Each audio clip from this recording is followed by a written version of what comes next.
కృష్ణ.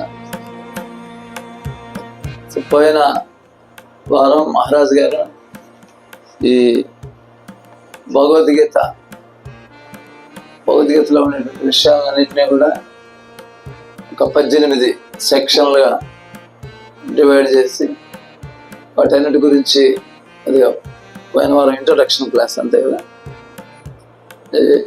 మీకు గుర్తున్నాయా? పోయిన వారంలో 1-2 విషయాల్లో మీకు గుర్తుండే విషయాలు 1-2 చెప్పండి, మీకు బాగా విన్నటువంటి వాళ్ళు. లాస్ట్ వీక్ 1-2 విషయాలు. భగవద్గీత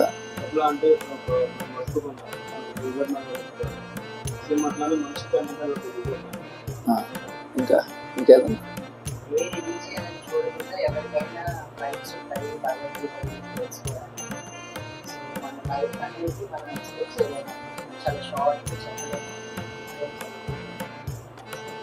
సో అంత ఎర్లీగా మనం భగవద్గీత ఈ విషయాల మీద ఇంట్రెస్ట్ చూపిస్తూ ఉంటే అంత మంచిది.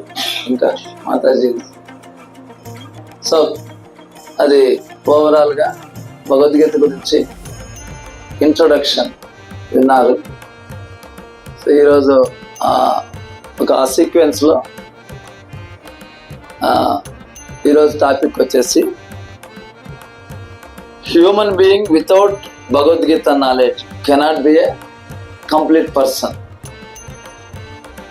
మామూలుగా మనం ప్రతిదీ కూడా పర్ఫెక్ట్నెస్ కోసం ట్రై చేస్తూ ఉంటాం, అంతే కదా. ప్రతి విషయంలో కూడా జనరల్ ఒక ఇంటలెక్చువల్స్ ఎవరైనా సరే వాళ్ళు చేస్తున్నటువంటి పనిలో పర్ఫెక్షన్ ఆశిస్తారు. అట్లాగే మన లైఫ్ పర్ఫెక్షన్ ఎప్పుడు అవుతుంది, మన లైఫ్ కంప్లీట్ ఎప్పుడు అవుతుంది? మనం ఈ ప్రపంచంలోకి వచ్చిన తర్వాత ఇప్పుడు ఏ విధంగా ఒక ఫ్యాక్టరీలోకి వెళ్ళామనుకోండి, మనం ఫ్యాక్టరీలో మనకంటూ ఒక జాబ్ ఉంటుంది, మనకు ఒక సీటు, మనకు ఒక జాబు, దానికి ఆ జాబ్కి కొన్ని పవర్స్, కొన్ని రెస్పాన్సిబిలిటీస్ ఇవన్నీ ఉంటాయి కదా. కానీ మనం ఆ ఫ్యాక్టరీలోకి వెళ్ళి మన సీట్ ఎక్కడో తెలియదు, మన జాబ్ ఏమిటో తెలియదు, మన రెస్పాన్సిబిలిటీస్ ఏమో తెలియదు, మనకి ఏం పవర్స్ ఉన్నాయో తెలియదు. అప్పుడు మనల్ని ఏమంటారు అక్కడ? ఏ కన్ఫ్యూజ్డ్ పర్సన్. ఆల్రెడీ నువ్వు ఆ ఫ్యాక్టరీలోకి ఎంటర్ అయ్యావు, కానీ you don't know where is your seat, what is your responsibilities, what is your power. అది మనకు తెలియకపోతే మనం కన్ఫ్యూజ్డ్ స్థాయిలో ఉన్నట్లు లెక్క. అట్లాగే మన ఈ భౌతిక ప్రపంచంలోకి వచ్చిన తర్వాత మన ఐడెంటిటీ మనకు తెలియకపోతే, అంటే ఇక్కడ మనం చాలా ఐడెంటిటీస్ తోటే మనల్ని మనం గుర్తించుకుంటూ ఉంటాం. మొట్టమొదట మనల్ని మనం నేను అనగానే మనం ఈ శరీరం అనుకో బతుకుతూ ఉంటాం. అది రాంగ్ ఐడెంటిటీ కదా. మనం ఈ శరీరం అయితే మన ఈ శరీరంలో ఒక రూపంలో ఉండడం లేదు, రూపాలు మారిపోతూ ఉన్నాయి.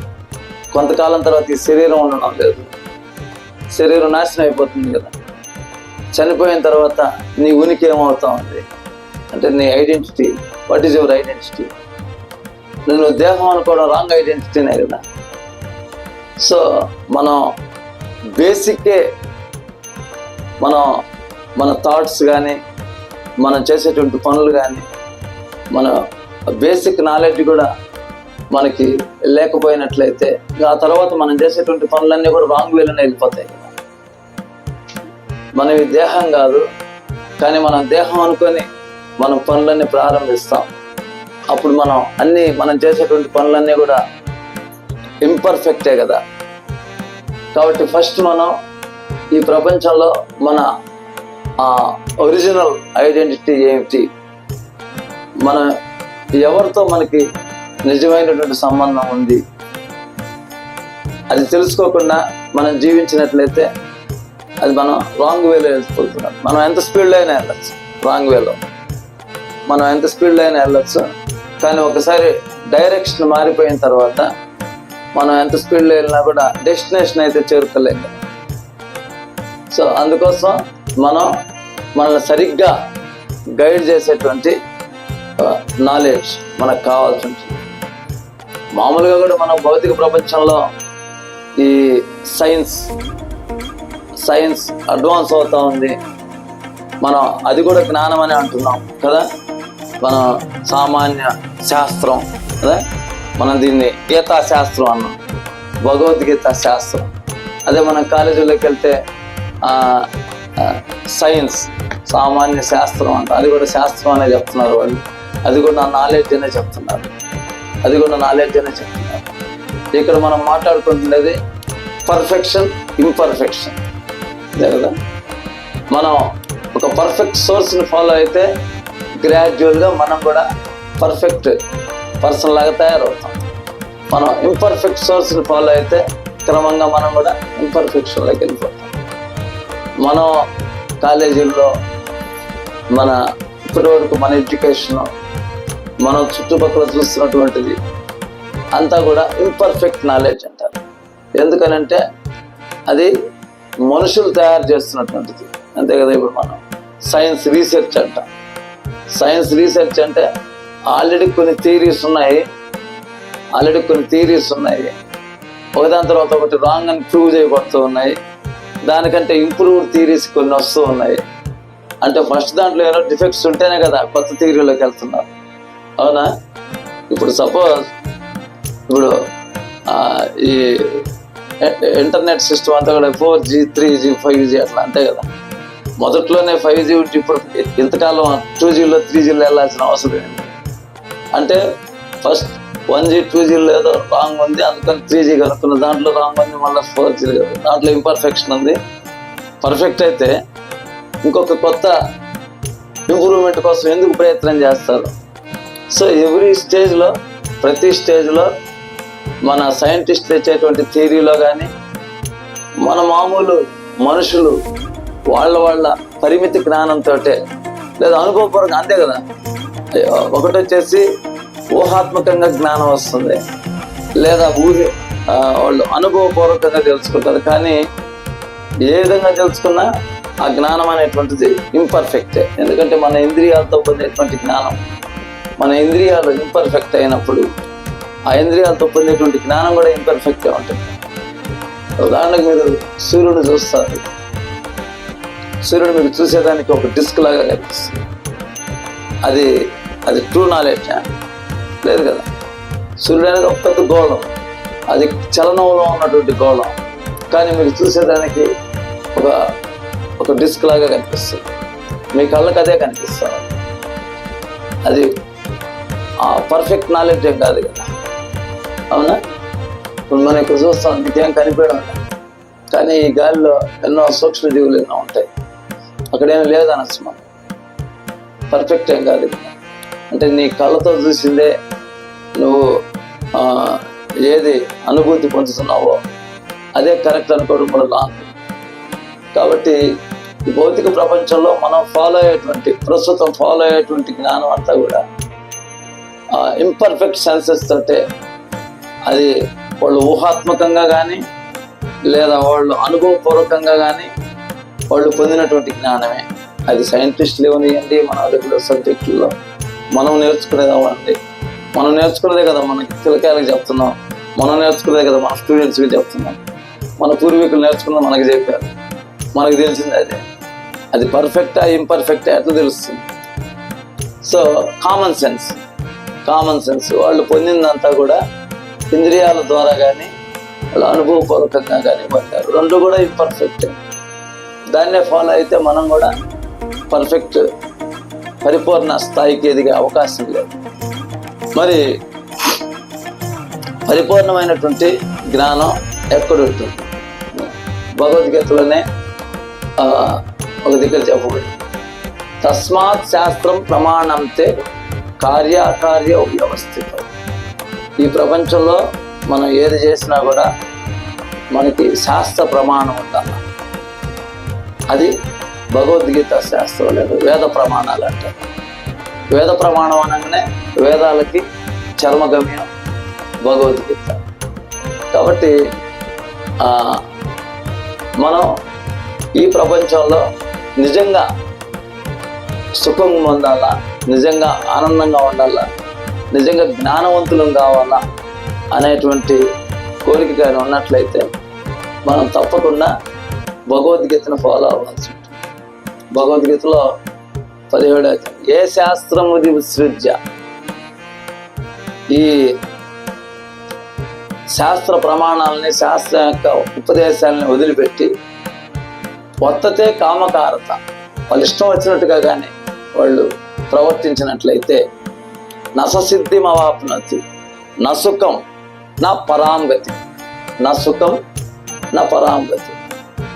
శాస్త్ర ఉపదేశాలని పెడచెవిని పెట్టి వాళ్ళకి తోచిన విధంగా ప్రవర్తించేటువంటి వాళ్ళు ఈ జీవితంలో వాళ్ళు సుఖాన్ని పొందలేరు, పరిపూర్ణతను పొందలేరు, ఈ జీవితంలో శాంతిని పొందలేరు.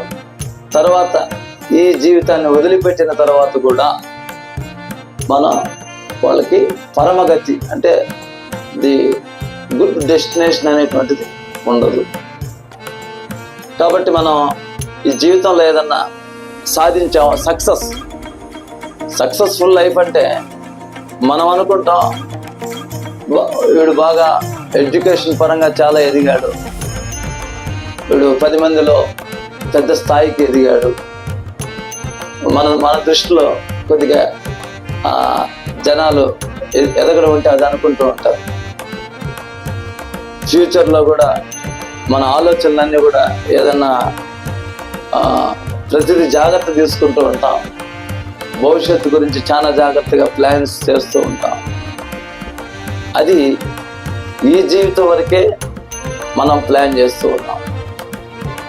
అది ఉదాహరణకి ఈ శరీరం నాశనం అయిపోతూ ఉన్నప్పుడు, మన ప్లానింగ్స్ అంతా ఈ జీవితం వరకే పరిమితం అయినప్పుడు, తర్వాత జన్మలో ఏమవుతుందో అవగాహన లేనప్పుడు మనం తీసుకున్నటువంటి జాగ్రత్తలన్నీ కూడా ఈ జీవితానికి పరిమితమే కదా. ఒకవేళ ఈ జీవితంలో మనం ఒక కింగ్ లాగా బతికి, ఒక రాజులాగా బతికి, తర్వాత జీవితంలో మనం ఒక ఏ పిల్లిలాగానో ఎలుకలాగానో తయారయ్యాం అనుకోండి, అది లైఫ్ సక్సెస్ అయినట్ట? లేదు కదా, ఫెయిల్యూర్ లైఫ్ కదా.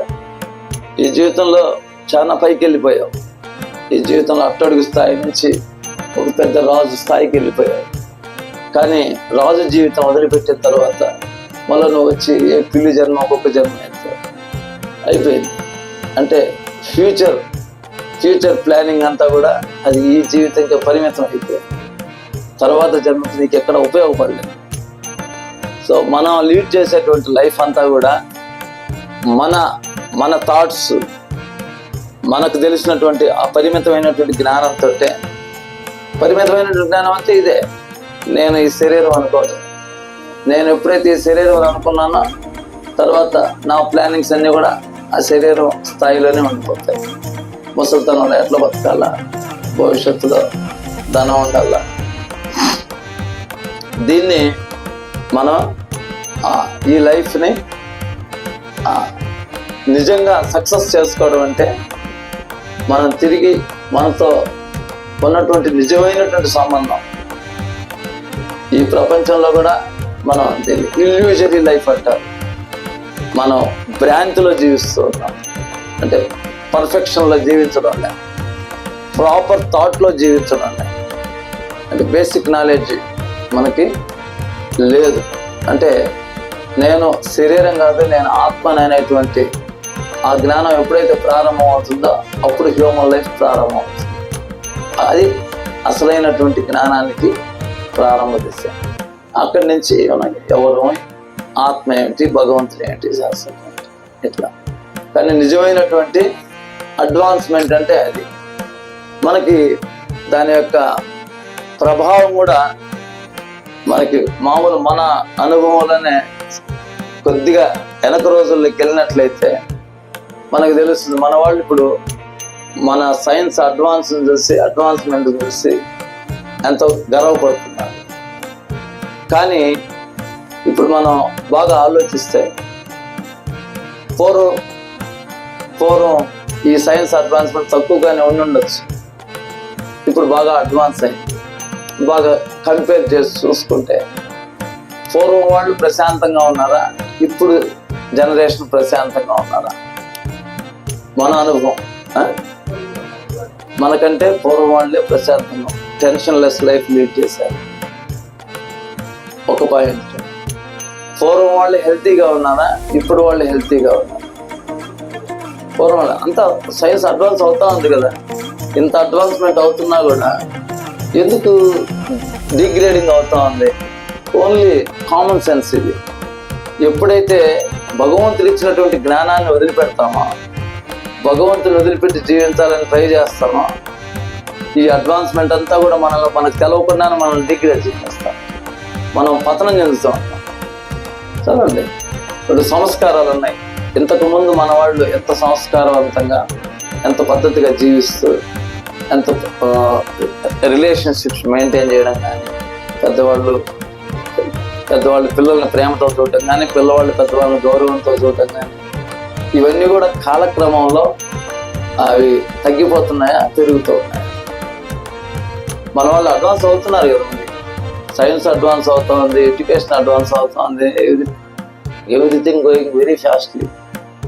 కానీ తర్వాత మనకి క్రైమ్ అవునా, ఓకే భగవద్గీత వదిలిపెట్టేద్దాం కొద్దిసేపు, ఈ పర్ఫెక్షన్ లైఫ్ ఇది అంతగా. మన వాళ్ళు ఎంతో పగడ్బందీ ప్లాన్లు వేస్తున్నారు, ఎంతో కంట్రోల్ చేస్తూ ఉన్నారు. ఒకప్పుడు క్రైమ్ ఎంత పర్సంటేజ్ ఉంది, ఇప్పుడు క్రైమ్ ఎంత పర్సంటేజ్ ఉంది? పెరిగిపోతూ ఉంది. క్రైమ్ పెరిగిపోతూ ఉంది, అత్యాచారాలు పెరిగిపోతూ ఉన్నాయి, మనుషుల మీద మనుషులకు నమ్మకాలు తగ్గిపోతూ ఉన్నాయి. మనిషి అప్పుడు వ్యాపారాలు చేసి బతుకుతున్నారు, అప్పుడు కూడా వ్యవసాయాలు చేసి బతికారు, ఇప్పుడు వ్యాపారాలు చేస్తున్నారు. ఇప్పుడు 24 hours వ్యాపారం చేసినా కూడా టెన్షన్లోనే బతుకుతున్నారు, నిద్ర కూడా లేకుండా. అంతే కదా, ముఖ్యంగా ఈ సెల్ ఫోన్లు ఇవన్నీ వచ్చిన తర్వాత బిజినెస్ చేసే వాళ్ళు కూడా నిద్ర లేకుండా ఉంటారు. ఒక ఫోన్ కాల్ ఎత్తలేకపోతే బిజినెస్ ఇంకొకరికి వెళ్ళిపోతుంది. అందుకని 24 గంటలు ఇది ఆన్లో పెట్టుకుని జోబీలోనే పెట్టుకొని తిరుగుతూ ఉంటారు. ఎంత టెన్షన్లోకి వెళ్ళిపోతున్నారు మనిషి. సో మనం నాలెడ్జ్ తర్వాత ఇంప్రూవ్మెంట్ అనుకుంటున్నాం, కానీ ఈ భౌతిక ప్రపంచంలో వీళ్ళు ఇస్తున్నటువంటి ఈ ఇంప్రూవ్మెంట్ అంతా కూడా మనల్ని నాశనం దిశకు తీసుకెళ్తూ ఉంది.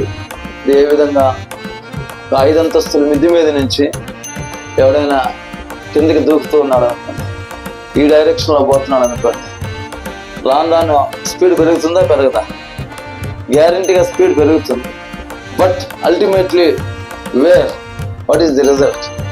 అంతే కదా, స్పీడ్ పెంచుకొని లాస్ట్కి ఏమవుతుంది, ఆ తల గుద్దుకొని చచ్చిపోతాడు.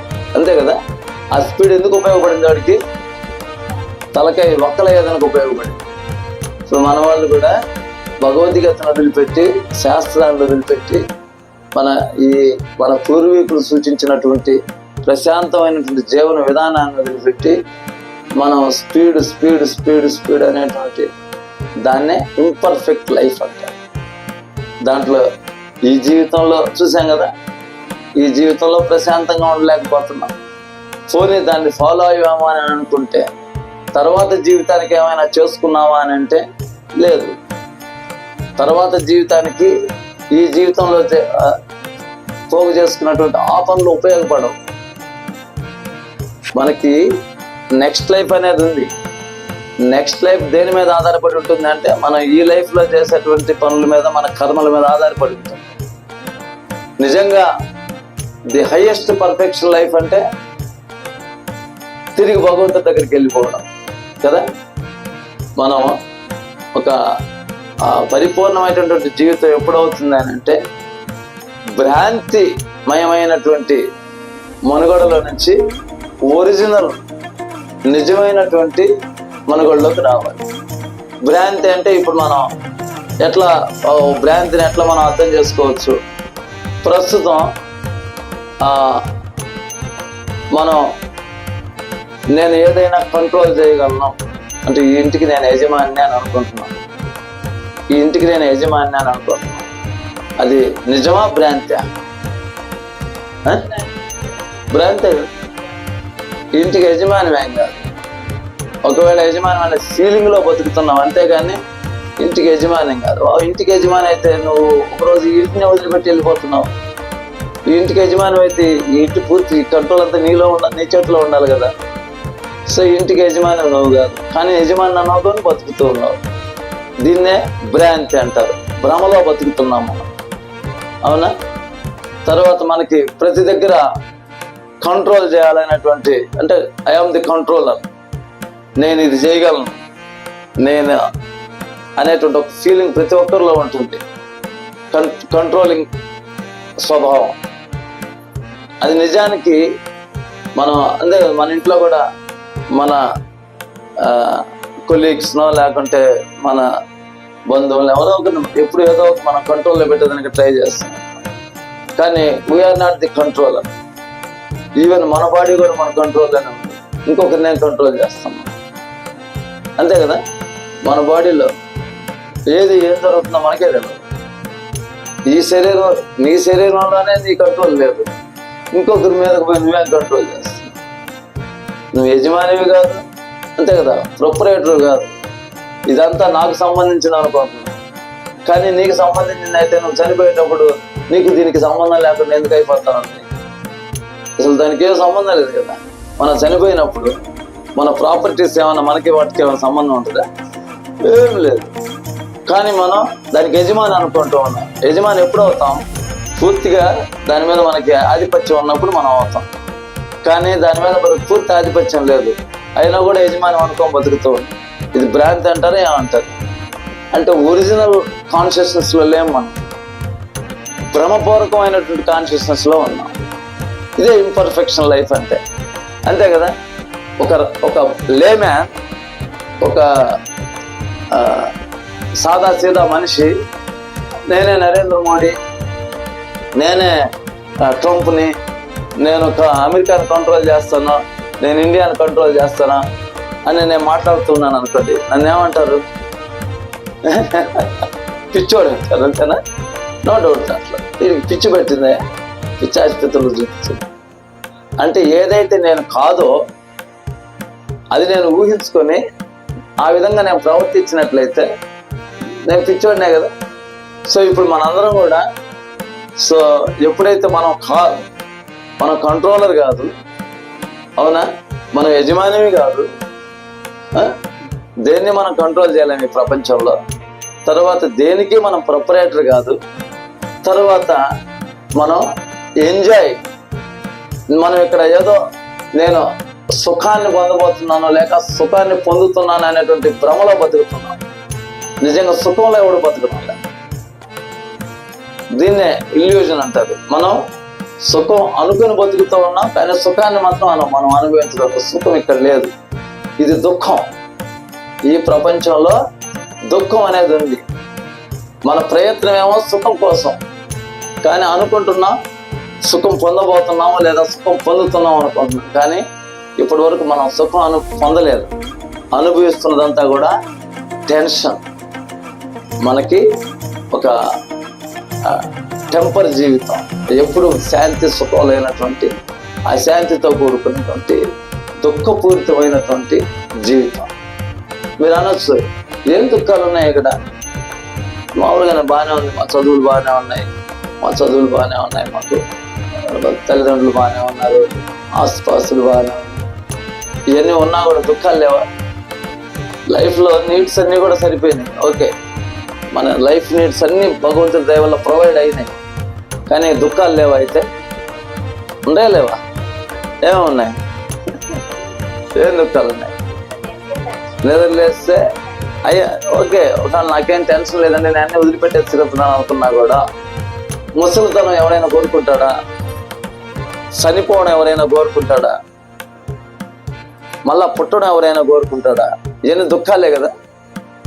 ముసలితనం ఎవరు కోరుకోరు, అయినా ముసలితనం మీద పడుతుంది. చనిపోవడం ఎవరు కోరుకోరు, అయినా మనకి మీద పడుతుంది.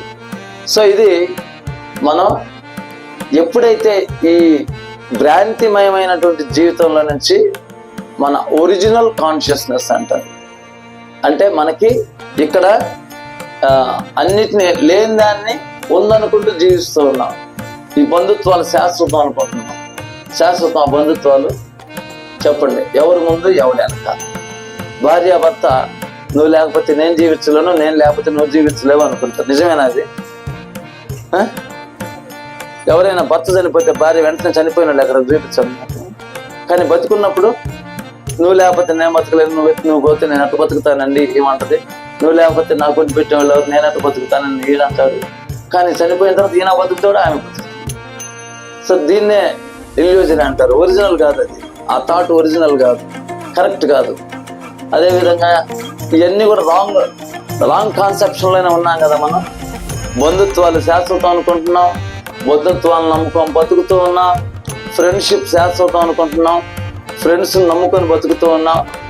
ఇక్కడ ఏ క్షణంలో ఏ మార్పులు చెందిపోతాయో, ఏ క్షణంలో మనకి మనం పొజిషన్లు మారిపోతాయో మనకి తెలియదు. అంతే కదా, మనం మన డబ్బును చూసుకొని, మన హోదాను చూసుకొని, మన బంధువర్గాన్ని చూసుకొని మనం వీళ్ళందరి మధ్యలో ఇన్ని ఉన్నాయి కాబట్టి వీళ్ళందరి మధ్యలోనే ఆనందంగా ఉండగలను అని అనుకుంటున్నాం. నిజం అది. ఎంతమందికి అనుకూలమైనటువంటి బంధువులు ఉన్నారు, ఎంతమందికి కావాల్సిన ఆస్తిపాస్తులు ఉన్నాయి, అయినా కూడా వాళ్ళు శాంతంగా ఉండగలుగుతున్నారా? మన కళ్ళ ముందే కనిపిస్తూ ఉంది. ఇదంతా కూడా ఒక రాంగ్ వే ఆఫ్ థాట్ లో మన జీవితాన్ని మనం లీడ్ చేసుకుంటున్నాం. అంటే ఒక రాంగ్ వేలో వెళ్ళిపోతున్నాం, అంటే ఇంపర్ఫెక్ట్ వేలో వెళ్తున్నాం. మరి పర్ఫెక్ట్ వే ఏమిటి? అది భగవంతుడి నుంచే స్వయంగా మనం ఆయన యొక్క ఉపదేశాలు, ఆయన యొక్క మనకి హిత బోధనలు కానీ మనం సీరియస్గా తీసుకున్నట్లయితే అప్పుడు మన యొక్క దృష్టి మారిపోతుంది. దీన్ని ఆపరేషన్ అంటారు. మనం ప్రస్తుతం మనం అంతా కూడా మాయాపూరితమైనటువంటి దృష్టిలో ఉన్నాము. మనం దాన్ని అంటే మాయా, ఇది సాంస్క్రిట్ వర్డ్. మా అంటే లేదు అని, యా అంటే ఏదైతే. ఇప్పుడు మనం చెప్పుకున్నాం కదా ఎగ్జాంపుల్స్ అన్నీ కూడా, ఇవన్నీ కూడా ఏదైతే లేదో అది అవును అనుకుని బతుకుతూ ఉన్నాం. అంటే మనం ఒరిజినల్ కాన్షియస్నెస్లో బతకడం లేదు, రాంగ్ కాన్షియస్నెస్లో బతుకుతున్నాం. అంటే మన చైతన్యం మాయాపూరితం అయిపోయింది. ఇప్పుడు దాన్ని మనం ప్యూరిఫై చేసుకోవాలి, పర్ఫెక్షన్లోకి తీసుకొచ్చుకోవాలి. సో భగవద్గీతను ఎప్పుడైతే మనం భగవంతుడు, అర్జునుడి పొజిషన్ కూడా అదే. యాక్చువల్గా ఈరోజు 18 రోజులు టాపిక్స్ కదా.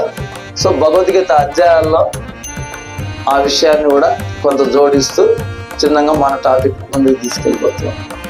అర్జునుడు కూడా ఆయన ఈ భ్రాంతిలోనే ఆయన పడి ఉన్నాడు. అంటే తన యొక్క బాధ్యత విషయంలో కన్ఫ్యూజ్ అయిపోయాడు, తన యొక్క మిగతా తన డెస్టినేషన్ విషయంలో కన్ఫ్యూజ్ అయిపోయాడు. అందుకని కృష్ణుని ఆశ్రయిస్తున్నాడు. ఈరోజు మనం మొదటి అధ్యాయం చూసుకున్నట్లయితే, మొదటి అధ్యాయంలో అర్జునుడు ఆయన వచ్చిందేమో యుద్ధం చేసేదానికి, కానీ ఆయన పుట్టినటువంటిది క్షత్రియ కులంలో. క్షత్రియుడు అక్కడ యుద్ధం చేసేదానికి, మహాభారత యుద్ధంలో యుద్ధం చేసేదానికి వచ్చాడు. ఆయన అంతా రెడీ అయిపోయి ఉన్నాడు యుద్ధం చేసేదానికి. ఒక క్షణంలో ఆయన మైండ్ మారిపోయింది. నేను సన్యాసమైనా తీసుకుంటాను కానీ నేను యుద్ధం చేయను. అంతే కదా మన జీవితంలో కూడా. ఎందుకంటే ఆయన క్షత్రియుడు, ఆయన యుద్ధం చేయాలి, ఆయన ధర్మం. కానీ ఎదురుగా గురువులు, తాతలు, పసివాళ్ళు, మనవాళ్ళు కూడా ఉన్నారు అక్కడ యుద్ధంలో. అల్లుళ్ళు, బంధువర్గం అంతా ఎదురుగా ఉంది. సో ఇప్పుడు అర్జునుడు కన్ఫ్యూజన్లో పడ్డాడు. ఇప్పుడు నేను యుద్ధం చేస్తే లాభం ఏంటి, చేయకపోతే పర్యవసానం ఏంటి, అట్లా యుద్ధం చేయాలన్నా చేయకూడదా, కన్ఫ్యూజ్డ్ స్టేట్. ప్రతి మనిషికి నిద్రలేసింది మొదలుకొని ఎన్నో విషయాల్లో మనం ఎప్పుడైతే భగవద్గీతను ఆశ్రయించుకుంటాం, మనం బతుకుతూ ఉంటామో మనం ఎన్నో విషయాల్లో కన్ఫ్యూజన్లోకి వెళ్ళిపోతాం. సో మనం భగవద్గీతను ఆశ్రయించినట్లయితే మనం తీసుకునేటువంటి నిర్ణయం పర్ఫెక్ట్గా అవుతుంది, మనం లీడ్ చేసేటువంటి లైఫ్ పర్ఫెక్ట్గా అవుతుంది. ఇప్పుడు అర్జునుడు కూడా ఆయన భగవద్గీత తినలా ఇప్పటిదాకా. ఇప్పుడు ఎప్పుడైతే ఆయన కన్ఫ్యూజన్ స్టేజ్లోకి వెళ్ళాడో, అర్జునుడు నెక్స్ట్ చాప్టర్ నుంచి ఇది మొదటి అధ్యాయం వచ్చేసి అంత భగవద్గీత ఏ పరిస్థితుల్లో చెప్పాల్సి వచ్చింది, ఏ పరిస్థితుల్లో చెప్పాల్సి వచ్చింది, ఈ సమాజంలో ఎవరెవరి స్వభావాలు ఏ విధంగా ఉంటాయి. అక్కడ మొదటి అధ్యాయంలో దుర్యోధనుడు ఆయన వాళ్ళ గురువు గారిని దగ్గరికి వెళ్ళడం, ద్రోణాచార్యుడితో కొన్ని మాటలు మాట్లాడతాడు, అంటే అహంకారపూరితంగా మాట్లాడతాడు. అంటే మనకి కావాల్సిన సైన్యం ఉంది, కావాల్సినంత బలగం ఉంది, వాళ్ళ వైపు చాలా పరిమితంగా ఉంది. ఒకటి ధృతరాష్ట్రుడు ఆయన పాండవులనేమో వేరుగా, అంతే కదా, మామక పాండవాశ్చైవ అంటారు మొట్టమొదటి శ్లోకంలో. ధృతరాష్ట్రోవాచ ధర్మక్షేత్రే కురుక్షేత్రే సమవేతాయుత్సవ మామక పాండవాశ్చైవ కిమః కుర్వత సంజయ. నా వాళ్ళు పాండుపుత్రులు అంటాడు. యాక్చువల్గా అంతే కదా, వేరు చేసి మాట్లాడుతున్నారు. కాబట్టి ఇదే భౌతిక ప్రపంచంలో ఉండేటువంటి స్వభావమే ఆయనకి, ధృతరాష్ట్రుడికి అక్కడ ఈ తన వాళ్ళు గెలవాలి, ఇక్కడ ధర్మం గురించి ఆయన ఆలోచిస్తున్నాడు కదా. కానీ భయం ఉంది, ఎక్కడైతే ధర్మం ఉంటుందో ధర్మం గెలుస్తుంది, వీళ్ళు చేసినది అధర్మం అని తెలుసు. అయినా కూడా ఎక్కడైతే స్వార్థం ఉంటుందో నేను నా బిడ్డలు అనేటువంటి ఆ స్వార్థంలో పడిపోయేసి ఆయన తెలిసి కూడా పాపం చేస్తున్నాడు, తెలిసి కూడా ఆయన అధర్మ మార్గంలో వెళ్తున్నాడు. సో ఈ క్యారెక్టర్స్ అన్నీ మనకి మొదటి అధ్యాయంలో వస్తాయి. తర్వాత అర్జునుడు ఆయన తనకు తెలిసినటువంటి ఆయన పూర్వీకులు ఋషుల నుంచి గురువుల నుంచి విన్నటువంటి కొన్ని విషయాలు కృష్ణుడికి చెప్పడం ప్రారంభిస్తాయి. కృష్ణుడు మొదటి అధ్యాయంలో ఏం మాట్లాడు, రెండో అధ్యాయంలో ప్రారంభిస్తాడు కృష్ణుడు మాట్లాడు. మొట్టమొదటి అంతా కూడా కృష్ణుడు వింటాడు. సో విని తర్వాత ఎప్పుడైతే అర్జునుడు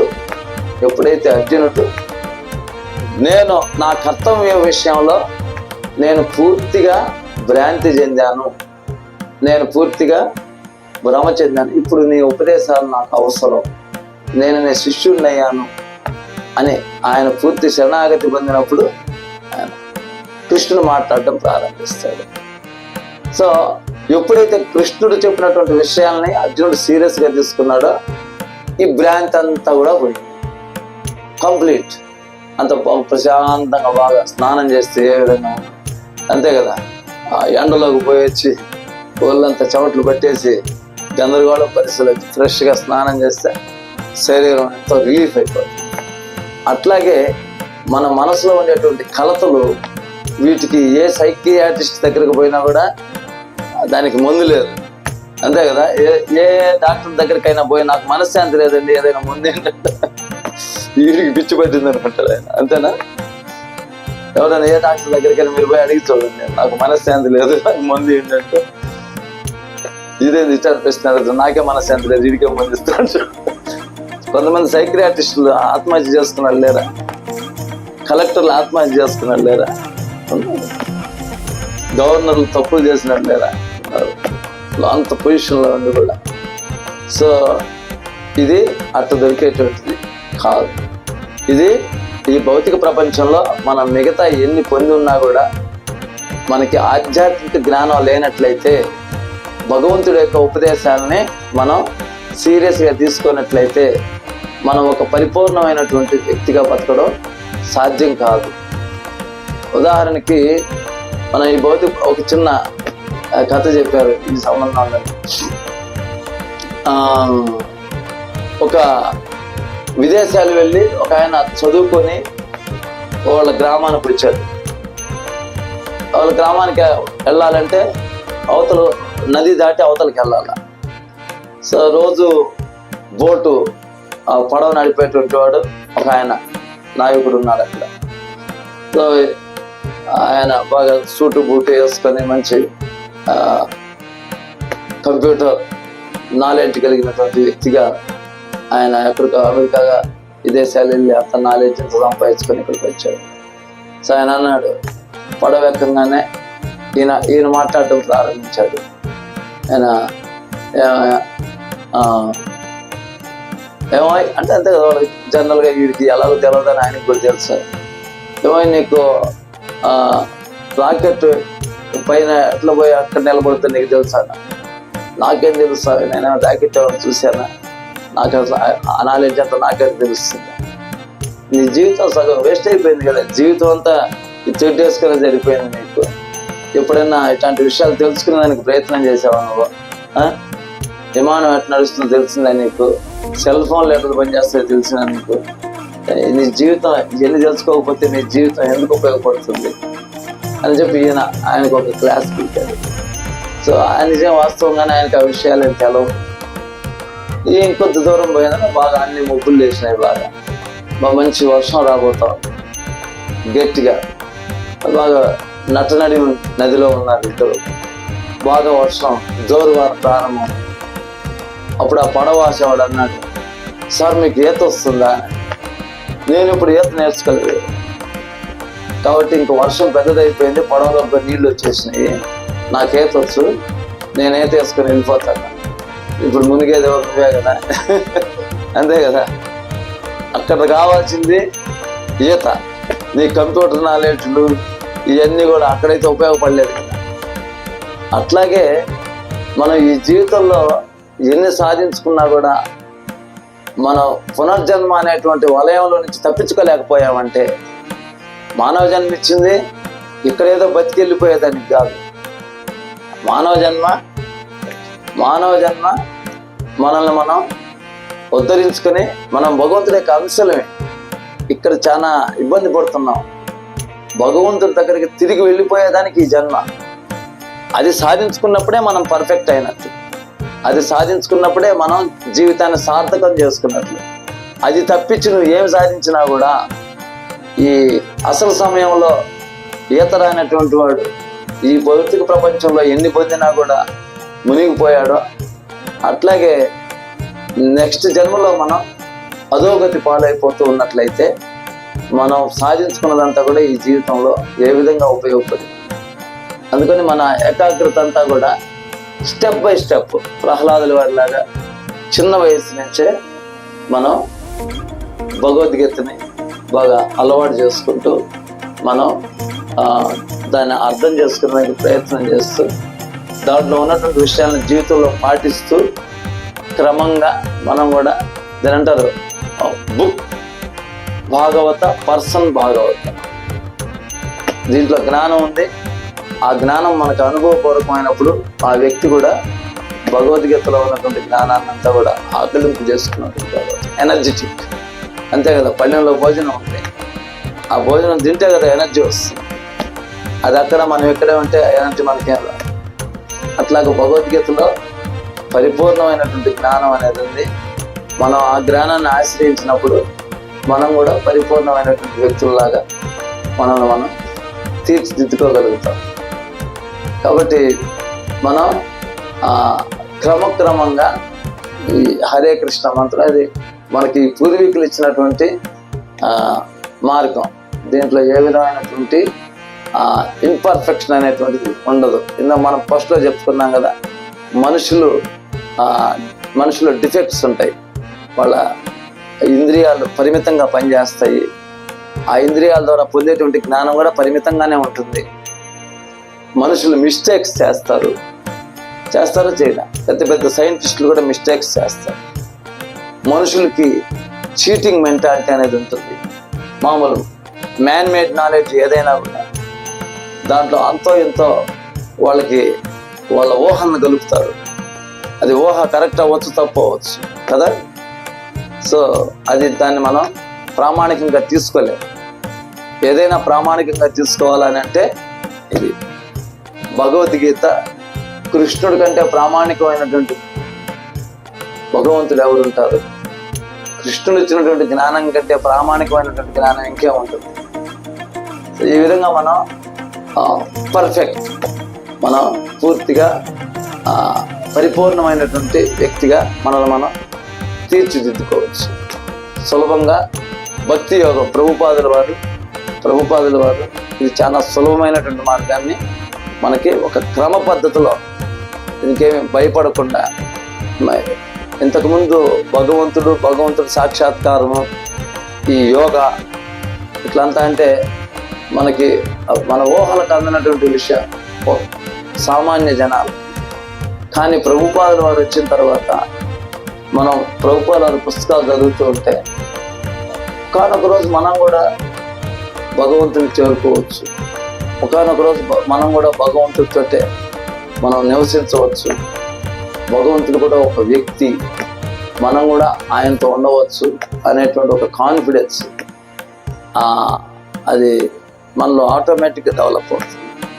అది ప్రభుపాదుల వారు ఇచ్చినటువంటి భాగ్యం మనకి. సో నెక్స్ట్ వచ్చే వారం కూడా ఇట్లా కంటిన్యూ అవుతుంది. నెక్స్ట్ టాపిక్లోకి వెళ్తా ఉంటాం. సో ఈరోజు చెప్పినంత వరకు మీకు ఏమైనా డౌట్లు ఉంటే అడగచ్చు. జై శ్రీల ప్రభుపాదికి. హరే కృష్ణ.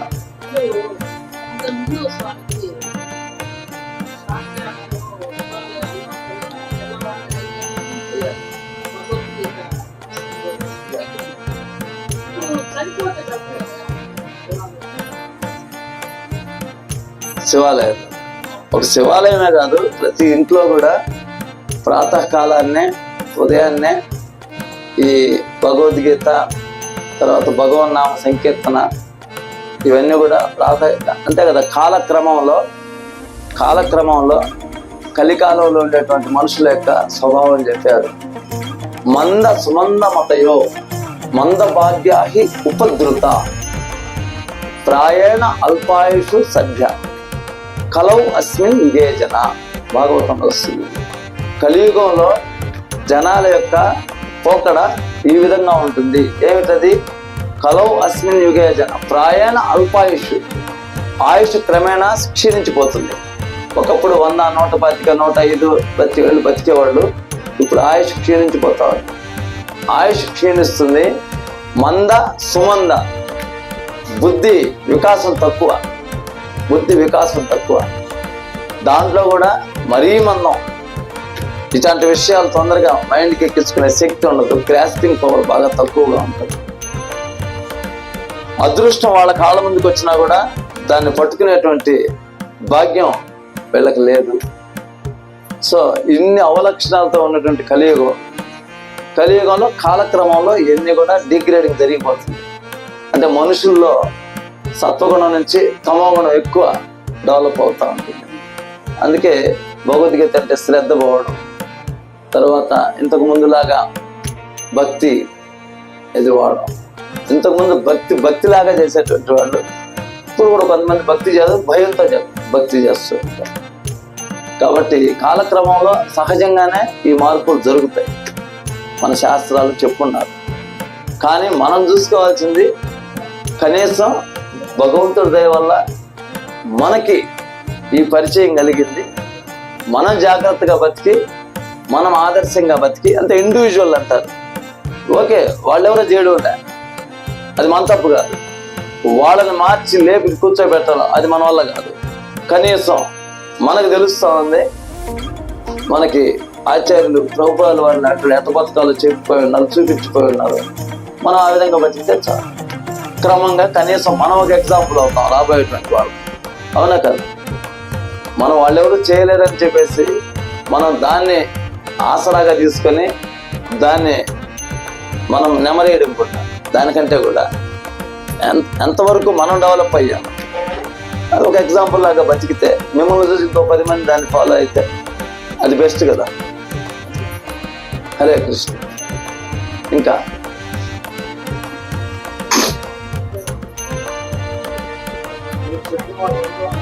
మనం ఇండివిజువల్ బతుకున్నాం. మహాభారతంలో కూడా జరిగింది. వాళ్ళు ల్యాండ్ డిస్ప్యూట్ కోసం ఫైట్ చేస్తున్నారు. అవును, అక్కడ ధర్మం అనేటువంటి టాపిక్ లేనప్పుడు అంతే కదా. యుద్ధాలు జరగాలి. ఎందుకంటే అక్కడ ల్యాండ్ విషయం కంటే కూడా ధర్మ సంస్థాపన కోసం యుద్ధం జరగాలి. అక్కడ ధర్మ సంస్థాపన కోసం యుద్ధం జరుగుతున్నప్పుడు అది కరెక్టే, అంతే కదా. అట్లా కాకుండా ఈ భూమిని నేను ఆక్రమించుకోవాలా, ఈ భూమిని నేను ఆక్రమించుకోవాలా అని అంటే అక్కడ మళ్ళీ అది ఇల్యూజనే అవుతుంది. అంతే. ఇక్కడ అర్జునుడు స్వభావం చూడండి. అర్జునుడు ఒక క్షణంలో అర్జునుడు ఏమంటాడు, నాకు వాళ్ళు గెలుస్తారో మేము గెలుస్తామో అది నాకు ప్రధానం కాదు. కనీసం ఒకవేళ వాళ్ళు నేను నిరాయుధుడినై ఉన్నప్పుడు, నా చేతిలో ఏ ఆయుధాలు లేనున్నప్పుడు వాళ్ళు వచ్చి నన్ను హతం చేసినా కూడా అది నాకు సంతోషమే. నాకు ఈ భూమి అక్కర్లేదు. నేను దీనికంటే కూడా భిక్షం ఎత్తుకొని నేను జీవించేదానికి నేను తయారుగా ఉన్నానంటాడు. సో ఒక క్షత్రియుడి యొక్క స్వభావం, అర్జునుడి యొక్క స్వభావం ఆ విధంగా ఉంది అక్కడ. కాబట్టి ఆయనకి ల్యాండ్ మీద ఏం ధ్యాస లేదు. అట్లని చెప్పేసి ఆయన పూర్తిగా ఈ బంధుత్వాలు వీళ్ళందరూ నా చేతులతో నేనెందుకు హత్య చేయాలా. కానీ ఎప్పుడైతే కృష్ణుడి దగ్గర నుంచి ఉపదేశాలు విన్నాడో ఆయన ఎన్లైటన్ అయ్యాడు. నా ధర్మాన్ని నేను పాటించాలి, అది మాత్రమే. కృష్ణుడు నా నుంచి ఏది కోరుకుంటున్నాడో అది చేయడమే నా ధర్మం. అది ఎదురుగా నా తమ్ముళ్ళు ఉన్నారా, ఎదురుగా నా బంధువులు ఉన్నారా, నేను నా తమ్ముళ్ళు, నా అన్నలు, నా బంధువులు అనుకున్నంత వరకు అది నా భ్రాంతిమయ జీవితమే. ఎప్పుడైతే కృష్ణుడు నా పైన నన్ను ఆజ్ఞాపిస్తున్నటువంటి భగవంతుడు, నేను ఆయన మాటల్ని నేను ఫాలో కావాలి. ఈ బంధుత్వాలన్నీ కూడా నాకు శాశ్వతమైనటువంటివి కాదు. నా శాశ్వతమైనటువంటి సంబంధం భగవంతుడితోటే. నేను భగవంతుడి మాటలనే నేను ఫాలో కావాలి అనేటువంటి విషయాన్ని ఆయన జీర్ణం చేసుకున్నాడు భగవద్గీత అంతా వినిన తర్వాత. అప్పుడు లాస్ట్ వర్డ్ అర్జునుడు ఏమంటాడు, కరిష్యే వచనం తవ, నీ ఉపదేశాలన్నీ వినిన తర్వాత నష్టో మోహ నా మోహం అంతా కూడా నశించిపోయింది. స్మృతిర్ లబ్ధ్వా, స్మృతి అంటే నేను అసలైనటువంటి స్మృతిని పొందాను. అసలైనటువంటి స్మృతి ఏమిటి? నువ్వెవరు, భగవంతుడు ఎవరు, భగవంతుడికి నీకు ఉన్నటువంటి సంబంధం ఏమిటి, అది అసలైనటువంటి స్మృతి. ఇప్పుడుండేదంతా కూడా బాహ్య స్మృతి. మనం బయట ప్రపంచంతో సంబంధంలో ఉన్నాం. ఇది కరెక్ట్ కాదు. మనం వెనక్కి వెళ్ళాలా, మనం లోపలికి వెళ్ళాలా, పరమాత్ముడిని కనుక్కోవాలా, ఆయనతో ఉన్న సంబంధం ఏందో అర్థం చేసుకోవాలా, భగవంతుడు ఎవరో అర్థం చేసుకోవాలా. సో ఇది ఒరిజినల్, బయట ఉండేది ఇండివిజువల్. ఇప్పుడు ఎప్పుడైతే ఒరిజినల్ కాన్షియస్లోకి అర్జునుడు వచ్చాడో, తన ఒరిజినల్ చైతన్యాన్ని పొందాడో, వెంటనే ఆయన బ్రహ్మాండంగా యుద్ధం చేయడం ప్రారంభించాడు. యోధుడిలాగా పనిచేస్తున్నాడు, గెలిచాడు. సో దానికి దీనికి తేడా ఉంది. లాస్ట్లో యుద్ధం ఫస్ట్లో ఆయన ఇల్యూజన్లో ఉంటే యుద్ధం చేయనని కూర్చున్నాడు. పర్ఫెక్ట్ నాలెడ్జ్లోకి వచ్చిన తర్వాత తనే యుద్ధం. ఇప్పుడు యుద్ధం దేనికి కోసం చేస్తున్నాడు? ధర్మం కోసం చేస్తున్నాడు. ధర్మ సంస్థాపన కృష్ణుడి లక్ష్యం. దాంట్లో ఈయన ఒక ఆయుధంలాగా పనిచేస్తున్నాడు. అంతే తేడా. హరే కృష్ణ. జయ శ్రీల ప్రభుపాదికి జయ.